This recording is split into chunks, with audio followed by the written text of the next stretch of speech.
Rule number one could be enforced and in play every game instead of watch every day with guys missing calls. Why don't we institute an automatic balls and strikes? It's ridiculous. Do you want the human element in the officiating across sports, or do you want to get it right at all costs? Let me ask you a question. Please. I was watching stuff on WIP, which is our Philadelphia sister station, and they're doing this really cool thing amongst two hosts, Joe DeCamara and Jack Fritz. And if I'm mispronouncing their names, I apologize. No, Joe DeCamara's right. They're doing like a one-on-one in 5 different sports. It's really cool. So like I was watching on YouTube, and I was just kind of like, oh, I see it right now. Yeah. I was just kind of like, really tapped into their shows the last couple of days because the Giants are playing the Phillies. And, I always like to see both sides of it. There's a lot of anger with Phil Cuzzy and balls and strikes regarding umpiring. And the Philly fan was just set off by this Bryce Harper at bat regarding, it was just 3 strikes right down the middle. I mean, they were strikes that were called balls. I'm not here to cape up for it whatsoever. You were right. Yes, Philly fan, you have a gripe. I acknowledge this. And one of my biggest beefs, whether we're talking about the lowest level of T-ball, in T-ball there's no balls and strikes, but all the way through to the bigs. I just think in general, if the ball goes over the plate and it's in the zone, call it a damn strike. It drives me nuts. It's really that simple. And the fact that we have to have like Kruko explain, well, this guy likes the high strike. This guy likes the low strike. Inside, outside. It's like, well, they've been calling it all game. It shouldn't be up for interpretation. It should never be up for interpretation. And this is just my setting in general. As a pitcher, throw strikes. As a hitter, get in the box. Let's go. Let's hit. And I think we've created a society of youth baseball players, not all of them, but a lot. They go up there looking to walk, right? And I have a saying that my dad taught me. He goes, Joe, and this is what he had heard from some of the old school guys growing up in the neighborhood. You don't walk your way off the island. You hit your way off the island. And he's right. It's such an old man saying. And he's right. And it's not the strike zone. It's the attack zone. You want to swing the bat. Go up there to swing. And I think at the big league level, it drives everyone crazy when the strike zone's all over the place. Yes. It drives everyone crazy. And so I was listening to WIP complain about this, and then I clicked on one of these David Sampson videos, the guy that I like, and nothing personal, is his YouTube channel. Former Marlins president, Meadowlark Media, Lebetard guy, and he's been on this station before. And he has Bobby Valentine on, and it says Bobby Valentine goes off on umpires. And I'm like, all right, let's click on this. And who's Bobby Valentine? Ex-manager, scout, baseball player. He played in the minor leagues underneath Tommy Lasorda. He's a baseball lifer. And whether you like him, think he's a blowhard, don't like him, whatever, or anything in between, you would acknowledge he loves baseball. Yeah, of course, yes. And a baseball lifer. He was an ESPN analyst. Yes. He loves doing this stuff. I'm listening to Bobby Valentine go off on this thing, and it opened my eyes, and I want to have a discussion with people, but I want you to hear what Bobby Valentine says here to David Sampson, and then I'm going to ask you a couple of questions as follow-ups. Let's play it. Bobby Valentine on...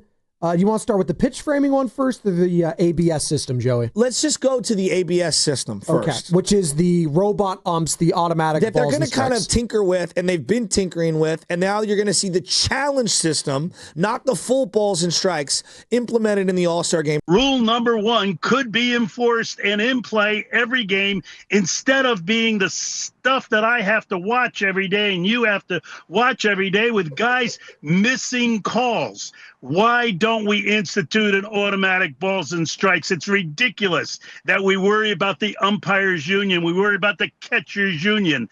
The rule book says that if you throw it over the plate, it's a strike. If you don't, it's a ball. That's rule number one, and it's not enforced in every game that we watch, and it's getting me sick every game that I watch. One at-bat can mean the game, one game can mean the championship, and we allow that to persist. I don't get it. So I guess the first thing that comes to mind is, like, when you say robot umps, people just, I think, are anti-robots and AI right now because there's this fear that they're coming for all of our jobs. Well, they are, but not in this regard. I would welcome them taking all the jobs from the umpires. Continue. Well, that's kind of where I'm going with this. Yeah. Like, do you, as a sports fan, do you want the human element Ooh. Over whatever can be automated. We're seeing this in other areas where it's made things more efficient. I love the human element. The game is still played by humans, but I also, it does drive all of us crazy, the balls and strikes. And I'm very indifferent on this. If they stick with the umpires the way it is, I'm still going to get mad at umpires. And I know there's a little part of me that kind of loves that, like just the yelling at an umpire and getting angry. I do kind of love that. But also, it is ridiculous to see Phil Cuzzy the other night call 3 balls on pitches right down the pipe for Bryce Harper. Is it a ball or is it a strike? All right, it is. All right, let's keep it moving. Let's go. We got 162 of these bad boys. What do you like about the human element when it comes to sports? Give me examples of the human element that you enjoy. That's what I would ask first and foremost. The game being played by the humans, I enjoy. Well, of course. Right? So for example, the cat and mouse game of pitch selection and location, trying to get a hitter to swing at something in the dirt or away from the, I love that human element. Yep. I don't love the human element of hey, pretend like you made the tag and play it off like you got him, and it just act like you got him at second base on that one. No, we're going to review this, and either he was out or he was safe. The gamesmanship of it, if you will, but that's why we have replay. In high school you can get away with that. Not at the pros. Not when we're talking about mega bucks and legacies on the line and jobs on the line and no. So outside of the athletes, I'm saying. So if we're going to the human element of the game when it comes to officiating, and I think that's what we're getting at right now. Where do you draw the line? Is it the automatic balls and strikes? Is it instant replay? Is it we shouldn't have it? Because I think I've heard you say this sometimes. It's kind of crazy that instant replay should be done away with. Well, No. My rule for all instant replay: you get 30 seconds. You get 30 seconds from the time that you're going to look at it. If we don't know in 30 seconds or it's inconclusive, then whatever the call was on the field just stands. Okay. That's the way I would do it, right? Just in general, unless it's certain situations. Playoffs, take as much time as you need, right? Maybe final month of the season, take as much time as you need. I think that there is a happy medium on this. If we're reviewing the same play for 9, 10, 11 minutes, there is a flow of the game that I think needs to also exist. And just as a consumer, sitting there, whether you're in the stands and they're not showing you the replay, nothing drives me crazier than when I go to a Warrior game or a Giants game or a Niner game and everyone at home has seen the replay 75 times, and I've paid a lot of money to go to the game, and I don't get to see the replay. That really bugs me. It feels like baseball's the worst at that when it comes to the big 3 sports, albeit the NBA is not far behind. I think the NFL actually does it best because they have that expedited one now that they're going to start doing more and more of, where it's oh, wait, we'll pick up that flag. We made a quick mistake. Hey, and they're being really fast about it. It's actually, we jumped the gun on throwing that flag. It's picked up. Joe, yada, yada, yada. Think about the NBA. That also does drive me nuts sometimes, though, as a fan. It's just wait, you threw it on the field. What are you talking about? Joe, one thing I've loved about the baseball one, it goes to a guy's pager or whatever, the beeper or whatever the indicator is in his ear or on his wrist. Right. And they know almost right away. In the NBA, you get to walk over to the scorer's table. We're going to challenge this, and we're going to do it this way. Well, no, the wheels on the bus go round and around. Exactly. And then you got 3 of the world. Knucklehead officials coming together, and they're looking at it on rewind, and then we don't even know what angles they're looking at. It takes forever. It's dude, go to New Jersey, the eye in the sky, or have a separate official. They make the call. Boom, it goes. Again, 30 seconds in and out. I truly believe this. The grifting of the game, meaning trying to get away with these little advantages of the rules, and the balls and strikes is one of them, and we'll get to the pitch framing part of it. Mm-hmm.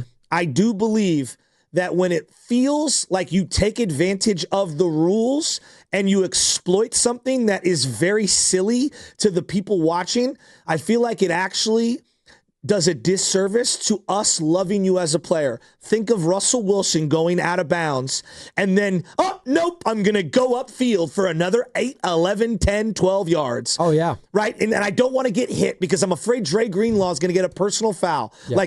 That drives us crazy, does it not? Sure. Happened to Mahomes this year, right? Where Mahomes faked like he was going to go out of bounds or go down, stayed up, and everyone was like, what are we doing? I think the most famous one was Kenny Pickett when he was at Pitt. Yes. And he ran and faked, and they got rid of it immediately. College people was like, I don't like that, because he was going to fake like he was going to slide, and so the defender backed up, and then he ran for a touchdown.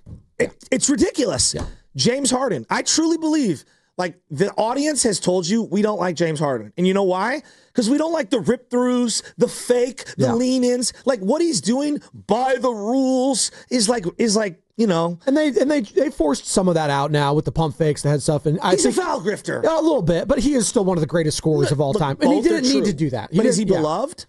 No, I think there's a lot there with James Harden, though, to be honest. Okay, Shai Gilgeous-Alexander right now. Like, I think a lot of people watched Shai very closely for the first time in these playoffs, especially down the stretch. Yeah. And a lot of people were like, yeah, I don't like the way that he really hunts for the fouls. Right. And I think that there is a way that the game needs to be played. And I think when it feels like you're kind of like not bending the rules, I don't know what it is, but finding loopholes. Yeah, exploiting the nuances of the rules. I think that like it really turns us off, which brings me to Bobby Valentine, which I had never heard it put this way. And it kind of reminds me of a Shai Gilgeous-Alexander or a Russell Wilson or a Patrick Mahomes using the rule to benefit them. I found this to be interesting, him talking about pitch framing. And this is on the Nothing Personal podcast with David Sampson, former manager, Bobby Valentine on pitch framing. The umpires union is absolutely okay with the challenge system, but the players actually have an issue. Yeah. They want to make sure there's the human element, because what they've noticed is that the human element is disappearing from the game, and it enables. No, David, stop. Tell me, Bobby. The players want their catchers to get paid more for cheating. What the hell? Why framing? You know what framing is? Bob Boone started framing. Framing is when you catch a ball and you turn your glove this way, that, and it becomes a picture frame that you make the ball in. It's not framing that they do today. It's cheating. And we allow it to happen. Guys get rewarded monetarily for taking balls that are off the plate and making the umpire think they're on the plate. I don't know another sport that allows one of their participants to get paid extra and be rewarded and be, a captain of the team because they cheat the best. I mean, I don't know if it's cheating. I think that's a strong word. I call it like bending the rules in your way, right? I mean, it's not cheating per se because it's within the game. But I do feel him though. Like what are we doing here? Well, the whole strike zone should not be up for interpretation. Is what he's saying. It should not be up for. I shouldn't have umpires. Again, I've mentioned this earlier. That have a high strike zone, a low strike zone, an inside, an outside. It should be the same for everyone, albeit you have to adjust it based on the height of the player. Yes. And that is the within body the rule. type, the swing, the stance. It's not going to be the same for totally Aaron. Agree. Aaron Judge and Jose Altuve play the same sport. All right, so there has to be some uniform there, but that is why we have the technology to do that going forward. And I can't have guys like Phil Cuzzi, God love him. You know what? He's getting to 70 years old. He's the oldest. No, he's guy. awful. He's awful. We've already decided that Angel Hernandez and CB Buckner can't do playoff games. Joe, you know what this reminds me of? You know what this reminds me of? Pitch framing. It's similar to the spotting of the ball. How many times do you see a running back go down and stick the ball out a little farther, and then here comes some poor old official who had no angle on the play. Who's got glaucoma or something. And he what just are we puts doing? the ball in the most arbitrary spots, and you're like, well, there's no way from your angle you saw where that was. So I guess what my question is, when I bring up all of this, do you want the human element in the officiating across sports, or do you want to get it right at all costs?